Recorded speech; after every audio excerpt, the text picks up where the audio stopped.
Hey, this is something interesting. Sir Darryl, not to be confused with homeless Darryl. Sir Darryl, the host of the Sir Darryl Radio Experience, he claims it's the most listened to radio show in the world.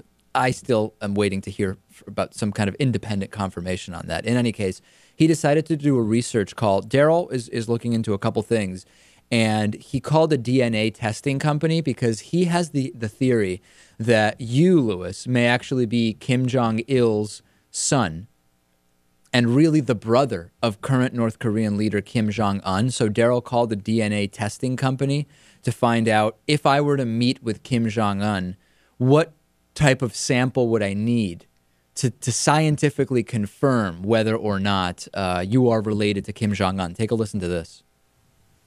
But while he's over there, I think one of the things that he could do is to try to settle a conflict that's been going on in my brain. And I know that it's not all about me, but sometimes it really is. And I've been wondering whether or not Lewis, who is on the David Pakman Show, is somehow related to Kim Jong Un. Lewis recently said he has no fear of Kim Jong Un. Right. Could it be because they were brothers? Mm-hmm. Now, I understand that Kim Jong Il, his dad, was over here in the United States. I mean, Kim Jong Un was trained here. He went to school here in the United States. Right. So his father was somewhat in the United States. Could his father, Kim Jong Il, actually be Lewis's dad?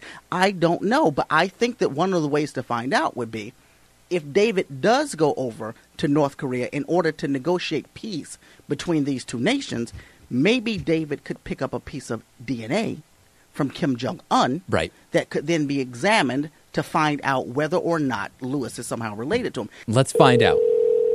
GTL, how can I help you? Hey, good afternoon. I got this number from another DNA company that I called because I was looking for a test that would determine if two men are siblings. And it would be a siblingship test. Oh, that's actually what it's called. Okay.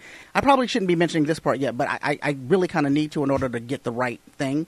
I work for David Pakman, host of the David Pakman Show, and he hasn't announced this on air or anything like that, so this is kind of top secret. But he's actually going to be going over to North Korea in order to settle things with the United States and the North Korean leader. He's going to be meeting with the leader there. But there has been a suspicion that the leader of North Korea is related to producer Lewis of the David Pakman Show. What would David need to get from Kim Jong Un in order to have this test done? There would be buckle swaps. You would rub the inside of the cheek. Is there any other way? I mean, I don't know that David was going to actually be able to get that close. Like, I don't know if he would be able to come up with an excuse to be able to rub the inside of Kim Jong Un's cheek in order to get that. Right. Are there any other ways?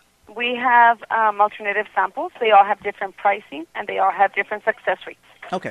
Well, price is not going to be an issue since we're dealing with David Pakman. So if you could just tell me the other methods, because this will be kind of... because we can pretty much test everything.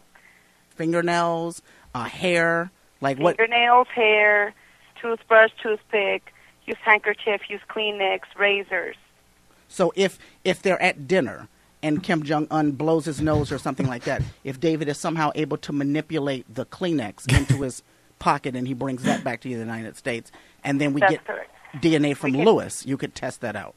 That's correct. It would be, that has a 95% success rate of being able to pull DNA from that. 95%. What if he were to somehow snatch a piece of hair out of Kim Jong Un's head? That would we ask for 6 to 10 strands of hair, and the root or the follicle still have to be attached. So he's got. It's like they have a system for everything. We can test hair that you take from the North Korean leader, but you need 6 to 10 strands with the root. That's the hard part, Lewis. I think anybody can just go around snipping hairs, but to get the root, I think, is really the tough part. Yeah. Like grab a bunch of his hair and yank a whole patch out then. That's correct. Okay, that's probably not going to be a good idea, not in North Korea. Okay, and how long would it take before we knew whether or not Lewis and Kim Jong Un are related? It would take 3 to 5 business days for testing to be completed. It's quick. Okay, and once this is completed, is there any guarantee that this will not get leaked out to the press, because this will be an international story, and we really don't want that? No, we don't work that way. Okay, great. But they are going to know that it's for the David Pakman Show, I'm assuming. Or we don't. All right, so at this point, this is just between you and me then, right? Pretty much. Yes. Okay, great. Please don't mention David Pakman around there. I don't even know who he is, sir. Oh, you're not aware of David Pakman? No. Oh, wow. Wow, you're one of the only ones. All right, ma'am. Thank you. Bye-bye. Have a nice day. Mm-hmm. Well, So there it is, Lewis. That's what we would need to do if I am able to go over and meet with Kim Jong Un to try to confirm or deny your relationship to him. The more, you live, you learn. Learn Wow. something new every day. You'd need a whole handful of hair. Yeah, I need 6 to 10 strands with the root or follicle. Or swab his cheek. Yeah. Honestly, it might be easier to swab the cheek after this point. So anyway, there it is, Darryl, Sir Darryl, not homeless Darryl. A lot of Darryls involved with this show, I've noticed. Yeah.